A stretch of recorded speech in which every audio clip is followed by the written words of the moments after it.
भाई इस संगठन के बारे में बहुत मुझे कुछ जानकारी तो नहीं है, लेकिन मेरी तो अपेक्षा यही है कि जन जागरण के लिए इस संगठन को काम करना चाहिए कि ख़ासतौर से इस जो हमारी लड़ाई मुहिम है कि आम आदमी को सबको स्वभाषा का अधिकार मिले और ये जो बैरियर लगा रखा है अंग्रेजी का, जो अंग्रेजी की गुलामी है, उसको समाप्त करने के लिए इसमें मदद करनी चाहिए, योगदान करना चाहिए। प्रगतिशील राजनीति के मुद्दे पर मैं क्या कहूँ, प्रगतिशीलता को तो प्रगति होगी कैसे जब हमारी अपनी स्वभाषा का ही अधिकार नहीं मिला है, तो कैसी प्रगति होगी। कोई अपने प्रगतिशीलता का या कोई प्रगति का कोई वो एक बैनर बोर्ड लगा ले कि हम प्रगतिशील हैं। प्रगतिशील आप कैसे हैं जब तक आपको अपनी भाषा, आपको अंग्रेजी की गुलामी अभी भी बर्दाश्त करनी पड़ रही है, तो प्रगति कैसे होगी। प्रगति के माध्यम तो सबसे बड़ी हिंदी ही है, और उसको जब तक हमारा हिंदी हमारी स्वभाषा में बोलने का हक नहीं मिलेगा, तब तक प्रगति तो हो ही नहीं सकती। नमस्कार, मैं संतोष देवगिरी मिर्ज़ापुर से आईपा यानी all India progressive politics association दो बात करता है प्रगतिशील राजनीति की, प्रगतिशील समाज की, प्रगतिशील मुद्दों की। हम आज मिर्ज़ापुर के चौबेटोला वार्ड में मौजूद हैं।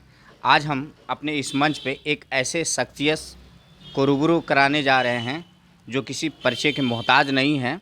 आप अधिवक्ता, पत्रकार होने के साथ साथ एक क्रांतिकारी नेता भी हैं।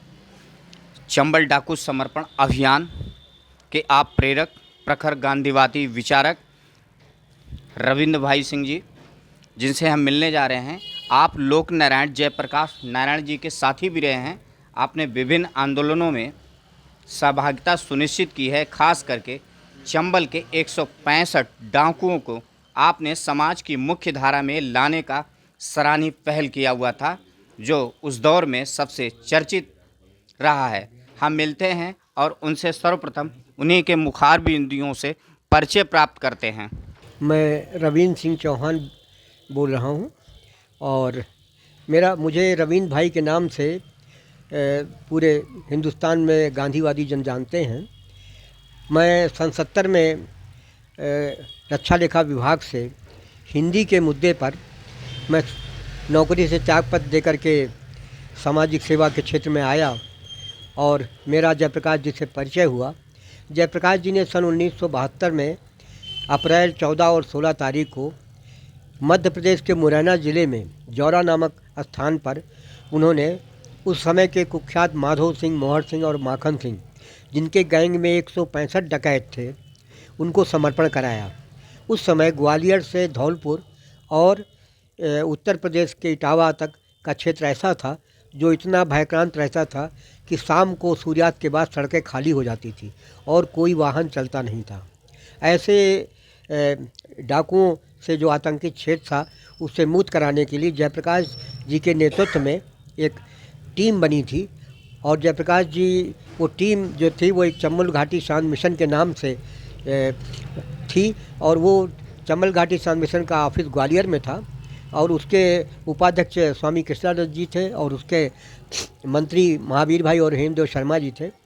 मैं भी इस टीम से जुड़ा, और मुरैना में जाकर के मैंने डाकू माखन सिंह का जो है गैंग को समर्पण कराया, और समर्पण कराने के बाद जो 165 तो 164 डकैतों को लेकर के मैंने ग्वालियर सेंट्रल जेल में उनको भर्ती कराया, और उसके बाद उनके जो कुशल क्षेम वगैरह की तैयारी काम था, वो तो मध्य प्रदेश के गुना ज़िले में मुंगावली एक रेलवे स्टेशन है जहाँ पर खुली जेल बनाई गई, और उस खुली जेल में उन सबको रखा गया, और वहीं उसका सब हुआ।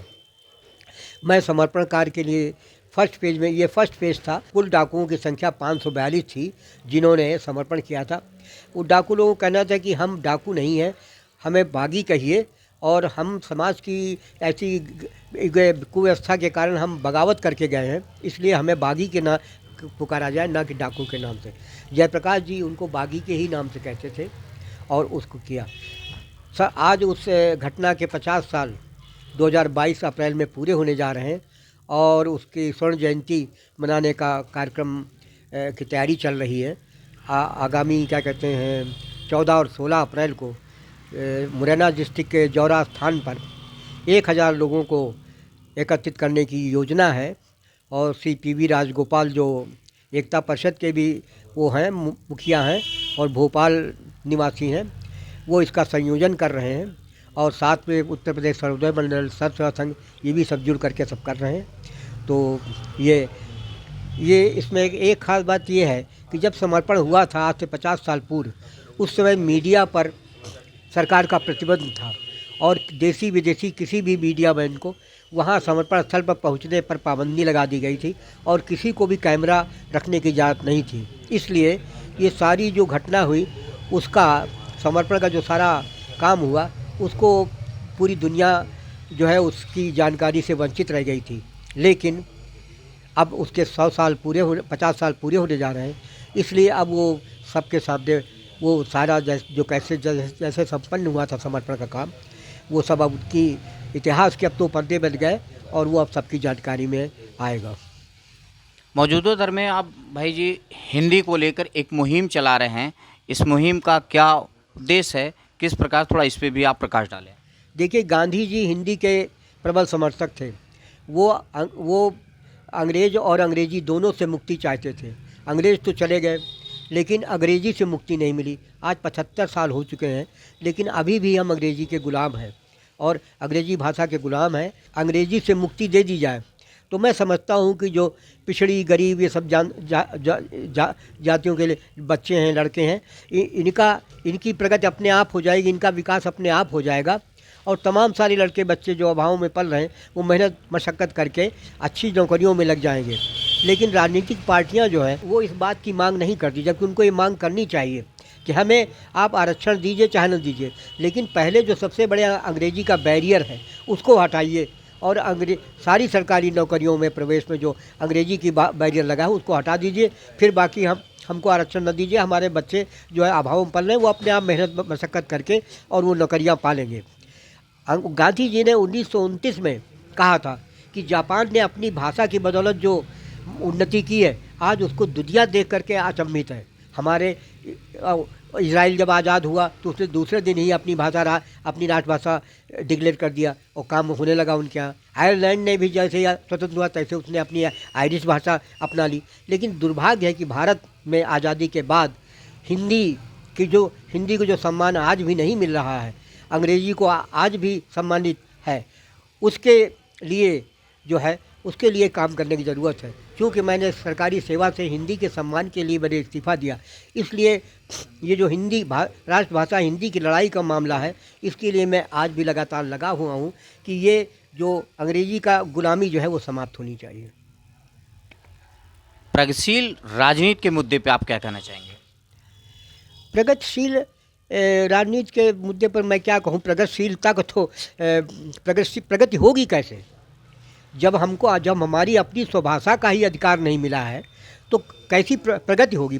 कोई अपने प्रगतिशीलता का या कोई प्रगति का कोई वो एक बैनर बोर्ड लगा ले कि हम प्रगतिशील हैं। प्रगतिशील आप कैसे हैं जब तक आपको अपनी भाषा, आपको अंग्रेज़ी की गुलामी अभी भी बर्दाश्त करनी पड़ रही है, तो प्रगति कैसे होगी। प्रगति के माध्यम तो सबसे बड़ी हिंदी ही है और उसको जब तक हमारी स्वभाषा में बोलने का हक नहीं मिलेगा, तब तक प्रगति तो हो ही नहीं सकती। प्रगतिशीलता का बोर्ड लगा करके कोई भी अपने को प्रगतिशील राजनीतिक पार्टी का कुछ भी कहे, लेकिन मैं तो नहीं मानता भाई सारी प्रगति ही इसी को जो शुरू हुई है। और एक ख़ास तौर से नौकरशाहों का एक काकस है, उसमें अंतर्राष्ट्रीय शक्तियाँ भी हैं जो नहीं चाहती हैं कि भारत की राजभाषा हिंदी को सम्मान मिले। वो अंग्रेज़ी की गुलामी बरकरार बनाए रखना चाहती हैं। तो ये जब तक हमारी प्रगतिशीलता तब तक हो ही नहीं सकती जब तक कि हमको अपनी स्वभाषा का अधिकार न मिले। आपने अपने साथ एक पीतल का लोटा ले रखा है जिसपे दोनों तरफ से छेद हैं, ये क्या है? आखिर ये छेद किस प्रकार, इसको आप अपने साथ क्यों लिए हुए हैं? ये तो जब मैं डाकुओं को समर्पण कराने गया था माखन सिंह के गैंग में, तो उस समय माखन सिंह के बेटे ने ये फायर कर दिया था राइफल से, तो मेरे बगल में लोटा रखा था, उसमें गोली लगी और मैं बाल बच गया। उसने गोली क्यों चलाई थी? अब गोली क्यों चलाई ये तो उसने तो ये कहा भूलवश चल गई, लेकिन सच्चाई क्या ये तो मुझे नहीं मालूम। और यही एक उस समर्पण में कोई कैजुअलिटी तो हुई नहीं थी जो समर्पण हुआ था इतने सारे डकैतों का। अगर कोई कैजुअलिटी हुई या कोई हताहत हुआ या हुआ तो वो हमारा लोटा है जो घायल हुआ। तो ये तो हमारी उस ऐतिहासिक घटना का एक गवाह है। इसलिए मैं इसको नए नौजवानों को दिखाता हूँ कि उनको जो है प्रेरणा मिले और वो इस प्रकार के जोखिम भरे कामों के लिए भी आगे आएँ। हमारा ये जो आईपा संगठन है, हमारे इस आईपा मीडिया के पहल के बारे में आप क्या विचार रखते हैं? भाई इस संगठन के बारे में बहुत मुझे कुछ जानकारी तो नहीं है, लेकिन मेरी तो अपेक्षा यही है कि जन जागरण के लिए इस संगठन को काम करना चाहिए कि ख़ासतौर से इस जो हमारी लड़ाई मुहिम है कि आम आदमी को सबको स्वभाषा का अधिकार मिले और ये जो बैरियर लगा रखा है अंग्रेजी का, जो अंग्रेजी की गुलामी है, उसको समाप्त करने के लिए इसमें मदद करनी चाहिए, योगदान करना चाहिए। धन्यवाद।